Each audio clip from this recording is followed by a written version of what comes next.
Hi hello నమస్తే welcome to Sakshi sports. నేను Karthik కర్వ. West Indies వేదికగా జరుగుతున్న మ్యాచ్లు T20 వరల్డ్ కప్ మ్యాచ్లు చివరి అంకానికి చేరుకున్నాయి. శనివారం అనగా 29 of this month world cup final match జరగబోతోంది between India versus South Africa. ఈ రెండు అన్బీటబుల్ జట్లు ఈ వరల్డ్ కప్ ప్రస్థానం చూసుకుంటే ఈ రెండు జట్లు అటు గ్రూప్ ఏలో కానీ గ్రూప్ బిలో కానీ రెండు అన్బీటబుల్ జట్లు ఫైనల్కి చేరుకోవడం నిజంగా సగటు క్రికెట్ అభిమానికి ఇది ఒక శుభపరిణామం అని చెప్పాలి. మెయిన్గా ఈ మ్యాచ్ అనాలిసిస్ చూసుకుంటే వెస్టిండీస్లోని బార్బడోస్ క్రికెట్ స్టేడియం వేదికగా ఈ మ్యాచ్ జరగబోతోంది. ఈ పిచ్ అనేది ఇటు కొన్ని మ్యాచ్లు ఇప్పటి వరకు ఒక 6-7 మ్యాచ్లు జరిగాయి. ఇందులో 3-4 మ్యాచ్లు హైయెస్ట్ రన్ స్కోరింగ్ 150+ స్కోరింగ్ జరిగిన మ్యాచ్లు కొన్ని ఉన్నాయి. అందులో ఇండియా 180+ కొట్టిన మ్యాచ్ కూడా ఒకటి ఉంది. అట్ ఏ టైం ఆస్ట్రేలియా 200+ కొట్టిన మ్యాచ్ కూడా సేమ్ ఇదే పిచ్చే. 2-3 మ్యాచ్లు లో స్కోరింగ్ గేమ్స్ కూడా జరిగాయి. 105, 110 మ్యాక్స్ 100 to 120 మధ్యలో ఉన్న స్కోరింగ్ గేమ్స్ కూడా ఇక్కడ జరిగాయి. పిచ్ అనేది ఇండెఫినెట్గా బిహేవ్ చేసే అవకాశం అయితే కనిపిస్తోంది. మెయిన్గా వెదర్ ప్రిడిక్షన్ చూసుకుంటే weather prediction there is a chance of 60 to 70% chance of raining. Already నిన్న మ్యాచ్ చూసాం. మన ఇండియా పవర్ ప్లే అయిన తర్వాత మ్యాచ్ టైంలో వర్షం పడిన నేపథ్యంలో బాల్ అనేది గ్రిప్ అయింది, స్లో అయింది, టర్న్ అయింది. దానికి మన వాళ్ళు ఇబ్బంది పడ్డారు, మనకంటే ఇంగ్లాండ్ ప్లేయర్లు ఎక్కువ ఇబ్బంది పడ్డారు. మెయిన్ వర్షం వెదర్ అనేది చాలా కీ రోల్ ప్లే చేసే అవకాశం అయితే కనిపిస్తోంది. టాస్ అనేది వర్షం బట్టి ఇంపాక్ట్ ప్లే చేసే అవకాశం ఉంటుంది. ఒకవేళ వర్షం ముందే పడింది, టాస్ కన్నా ముందే పడిందంటే ఏ టీం అయితే టాస్ గెలుస్తుందో ఆ టీం ఖచ్చితంగా బౌలింగ్ తీసుకుంటుంది. ఒకవేళ మ్యాచ్కి ముందు వర్షం పడలేదు, మ్యాచ్ మధ్యలో వర్షం పడుతోంది అంటే టాస్ గెలిచిన జట్టు బ్యాటింగ్ తీసుకునే అవకాశం ఉంటుంది. ఎందుకంటే వెదర్ బట్టి టాస్ ఇంపాక్ట్ అనేది ఉంటుంది. ఒకవేళ వెదర్ అనేది క్లియర్గా డ్రైగా ఉంది మొత్తం అంతా పిచ్చి అంటే టాస్ గెలిచిన జట్టు ఖచ్చితంగా బ్యాటింగ్ తీసుకునే అవకాశం ఉంటుంది. ఇప్పుడు టీమ్స్ విషయానికి వస్తే ఇటు ఇండియన్ టీం సౌత్ ఆఫ్రికా టీంలో ఏమైనా చేంజెస్ ఉండే అవకాశం ఉందా? ఫస్ట్గా ఇండియన్ టీం గురించి మాట్లాడుకుందాం. ఇండియన్ టీంలో 2-3 చేంజెస్ అయ్యే అవకాశం ఉంది. అంటే గత అనుభవాలను పరిగణలోకి తీసుకుంటే లాస్ట్ వరల్డ్ కప్లో ఏవైతే విన్ స్ట్రీక్లో ఇండియా అన్బీటబుల్గా వచ్చింది, ఫైనల్లో ఆస్ట్రేలియా చేత ఓడిపోయింది.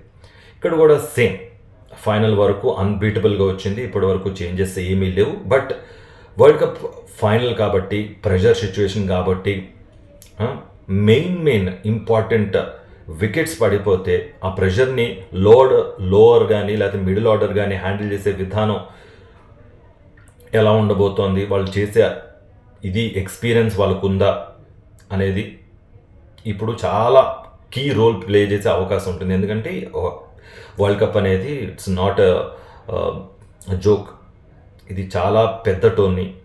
గత అనుభవాలను దృష్టిలో పెట్టుకుని ఫైనల్లో ఇప్పటి వరకు మనం 4-5 మ్యాచెస్ ఫైనల్లో ఓడిపోయిన సందర్భం ఉంది. లాస్ట్ ఇయరే ఓడిపోయాం ఆస్ట్రేలియా చేతులు. దాన్ని దృష్టిలో పెట్టుకుని చేంజెస్ ఉండే అవకాశం ఉంది. ఎందుకంటే ఫస్ట్ ఓపెనింగ్లో రోహిత్ శర్మ తప్ప కోహ్లీ విఫలమవుతున్నాడు. కాన్సన్ట్రేషన్ దెబ్బతింటోంది. ల్యాక్ ఆఫ్ కాన్సన్ట్రేషన్ అనాలో లేకపోతే అన్ఈవెన్ బౌన్స్, అన్ఈవెన్ పిచ్, లేకపోతే ఆ పిచ్ని అనాలిసిస్ చేయడంలో కానీ లేకపోతే ఆ బాల్ని అంచనా వేయడంలో కోహ్లీ విఫలమవుతున్నాడు. ఓకే, కోహ్లీ విఫలమవుతున్నాడు అంటే ఓకే, మరి రోహిత్ శర్మ ఎందుకు విఫలం కావట్లేదు? 2-3 మ్యాచ్ల నుంచి ఒక మెచ్యూర్డ్ ఇన్నింగ్స్ ఆడుతున్నాడు. టీమిండియాకి ఒక స్కిప్పర్ బాధ్యత పోషిస్తూ టీంను ముందుండి నడిపిస్తున్నాడు. అట్ ద సేమ్ టైం గతంలో చూసుకుంటే ఇదే ప్లేస్ని విరాట్ కోహ్లీ పోషించేవాడు. బట్ విరాట్ కోహ్లీ ఎందుకు ఫెయిల్ అవుతున్నాడు అంటే ఓపెనింగ్ దించడం వల్ల ఏమన్నా కొంచెం ఇబ్బంది పడుతున్నాడా? ఎందుకంటే ఆల్రెడీ ఐపీఎల్లో చూసాం, ఐపీఎల్లో మంచి నాక్, అది కూడా ఓపెనర్గా మంచిగా క్లిక్ అయ్యాడు. దాన్ని పరిగణలో తీసుకుని ఇప్పుడు ఓపెనింగ్ తీసుకొచ్చారు. బట్ ఇప్పటి వరకు చూసుకుంటే 37 రన్స్ మినహా ఇప్పటి వరకు కోహ్లీ నుంచి పెద్ద స్కోర్ ఏమీ కనిపించలేదు. కోహ్లీని డౌన్ ద ఆర్డర్ ఏదర్ 1 కానీ 2 కానీ పంపించే అవకాశం ఇవ్వాలి అన్నట్టుగా కూడా ఎక్స్పర్ట్స్ చెప్తున్నారు. మరి ఒకవేళ కోహ్లీ డౌన్ ద ఆర్డర్ వస్తే ఓపెనింగ్ ఎవరు చేసే అవకాశం ఉంది అనేది ఇప్పుడు మాట్లాడుకుందాం. ఇక్కడ 2 పాసిబిలిటీస్ కనిపిస్తున్నాయి. శివన్ దూబే కూడా యాజ్ అన్ ఆల్రౌండర్గా ఇండియన్ టీం తీసుకుంది. ఇప్పటి వరకు చూసుకుంటే 1-2 మ్యాచ్లో తప్పించి శివన్ దూబే బౌలింగ్ చేసిన సందర్భంగా లేదు. బట్ ఒక యాజ్ ఎ బ్యాట్స్మెన్గా తీసుకుంటున్నాడు. యాజ్ ఎ బ్యాట్మెన్గా తీసుకునేటట్లయితే సంజు శాంసంగ్ని ఇక్కడ తీసుకునే అవకాశాలు కనిపిస్తున్నాయి. సంజు శాంసంగ్ యాజ్ అన్ ఓపెనర్గా ఎలా క్లిక్ అవుతాడో తెలుసు. అదే ప్రెషర్ లేకోకుండా ఫ్రీ ఫ్లోగా ఆడి బోర్డు మీద రన్స్ తీసుకొచ్చే అవకాశం ఉంటుంది. అట్ ఏ టైం తన పార్ట్నర్ అయిన రోహిత్ శర్మను కొంచెం కాంపన్సేట్ చేస్తూ కొంచెం ఆయనకి భరోసానిస్తూ ముందుకు సాగే అవకాశం ఉంటుంది. ఇలాగూ ఒకవేళ చేంజ్ చేస్తే డౌన్ ద ఆర్డర్ ఫస్ట్ కానీ సెకండ్ కానీ కోహ్లీ ఉండే అవకాశం ఉంటుంది. తర్వాత రిషబ్ పంత్, తర్వాత Suryakumar Yadav, batting line order అలానే కంటిన్యూ అవుతుంది. ఈ 2 చేంజెస్ మ్యాక్స్ ఉండే అవకాశం ఉంది. అండ్ ఒకవేళ వర్షం పడి బౌల్ కనుక గ్రిప్ అయ్యి స్పిన్ అయితే దానికి తగ్గట్టుగా చాహల్ని తీసుకునే అవకాశం కూడా కనిపిస్తోంది. చాహల్ ఎందుకంటే ఇప్పుడు ఆల్రెడీ మనకి జడేజా ఫామ్లో లేడు, బ్యాటింగ్ కూడా అంత లేదు. ఒకవేళ బ్యాటింగ్ మంది లైనప్ బాగుంది అనుకుంటే ఇక్కడ ఒక ఎక్స్పెరిమెంట్ చేస్తారా అంటే మ్యాక్స్ చేయకపోవచ్చు. ఎందుకంటే జడేజా అనుకోని టైంలో అనుకోని విధంగా అనుకుని ఆడి ఎలా బ్యాటింగ్ చేస్తాడో తెలుసు. ప్రెజర్ సిచ్యువేషన్లో ఇలాంటి ఎక్స్పీరియన్స్డ్ క్యాంపైనర్ అనేవాళ్ళు ఉండటమే మంచిది అన్నట్టుగా కూడా ఈ చేంజెస్ ఉండే అవకాశం లేదు. బట్ చాహల్ కూడా అవకాశం లేదు. యాజ్ యూజువల్ బౌలింగ్ డిపార్ట్మెంట్కి వచ్చేసరికి ఇటు బుమ్రా, హర్షదీప్ పేస్ని లీడ్ చేసే అవకాశం ఉంటుంది. హార్దిక్ పాండ్యా అట్లాగో పేస్ యాజ్ అన్ ఆల్రౌండర్ ఉపయోగించుకుంటారు. జడేజా, అక్షర్ పటేల్, కులదీప్ యాదవ్. ఒకవేళ కావాలి అనుకుంటే శివన్ దూబే ఒకవేళ మార్పు లేకపోకుండా ఒకవేళ టీంలో ఉంటే శివన్ దుబేని కూడా తీసుకునే బౌలింగ్కి ఆప్షన్గా తీసుకునే అవకాశం కూడా కనిపిస్తోంది. ఇది ఇండియా చేంజెస్ విషయానికి వస్తే. బట్ సౌత్ ఆఫ్రికాలో ఎటువంటి చేంజ్ ఉండే అవకాశం లేదు. మెయిన్గా సౌత్ ఆఫ్రికాలో వీళ్ళు ఆధారపడేది మెయిన్గా ఓపెనర్స్లో హెండ్రిక్స్ అండ్ డీకాక్ మీదే ఎక్కువ ఆధారపడుతున్నారు. Main Hendricks, de Kock, Miller, Klaasen ఈ 4 మాత్రమే ఇప్పటి వరకు సౌత్ ఆఫ్రికా తరపున ఎక్కువ రన్స్ స్కోర్ చేసిన వ్యక్తుల్లో వీళ్ళు మాత్రమే ఉన్నారు. వీళ్ళని తక్కువ స్కోర్కే పరిమితం చేస్తే కనుక ఇండియా ఈజీగా విక్టరీ కొట్టే అవకాశం ఉంటుంది. వీళ్ళని కొంచెం తక్కువ స్కోర్కే పరిమితం చేస్తే no issues, India will win the world cup. But Klaasen అద్భుతమైన ఫామ్లో ఉన్నాడు. ఆల్రెడీ మంచి నాక్ ఆడిన పరిస్థితి కూడా కనిపిస్తోంది. అండ్ ఐపీఎల్లో ఎంత మంచి ఫామ్లో ఉన్నాడో చూసాం.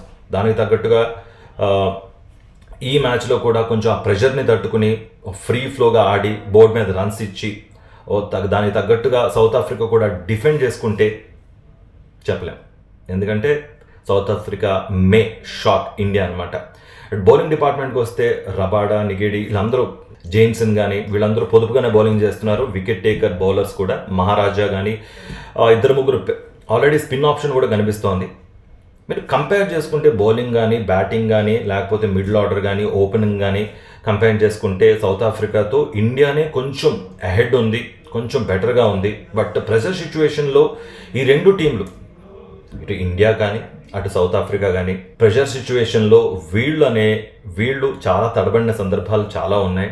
ఇండియా వచ్చేసరికి 2000 అంటే లాస్ట్ ఇయరే ఆస్ట్రేలియాపై తడబడింది.